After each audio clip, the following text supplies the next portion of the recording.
మీరు తల్లిదండ్రులకు చెప్పండి, వాళ్ళు వచ్చేసి ఆపేస్తారు. ఎందుకు బాబు అంటారు, మొక్కలు కూడా తిరిగి పడుతుంది. లేదు అమ్మా నాన్నలు చెప్తే చదువు ఆపిస్తారు అనుకున్నారు, గురువులకి చెప్పండి. వాడు మీ కాలేజీ అనుకోండి, హ్యాపీగా పిలిచి బాబు ఇది పద్ధతి కాదు, చదువుకోవడానికి వచ్చారు, ముందు చదువుకోండి, తర్వాత లవ్వు గివ్వు తర్వాత చూడుకో, ఈ కాలేజీ వెంటనే సార్ చెప్తారు, మాకు చెప్తారు. మేము ఇమ్మీడియట్గా అతను పిలిపిస్తాను, మరి బాబు ఇప్పుడు లైఫ్ స్పాయిల్ చేసుకోవద్దు, స్టూడెంట్గా ముందు చదువుకో, తర్వాత లవ్ గివ్వు అని చెప్తాను.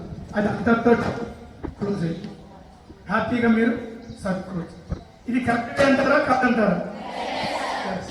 కానీ మీరేం చేస్తున్నారు, ఇప్పుడు జరిగిన మూట కాడికి అంటే పెరుగన్నం కాకుండా రాత్రి అన్నాన్ని బాగా నానబెట్టి పెరిగేసి నీళ్లు పోసి ఉదయం తింటుంటే ఆవకాయ పచ్చళ్ళు ఎలా ఉంటుంది, దాని టేస్ట్ ముందర ఇది పనికి కాదు. అలాగనే పెద్దోళ్ళు చెప్పే నీతి వాక్యాలు సూక్తులు మనం పాటిస్తే దానివల్ల ఎన్నో ఉపయోగాలు ఉంటాయి. దానికి ఎగ్జాంపుల్గా పెద్దల మాటలు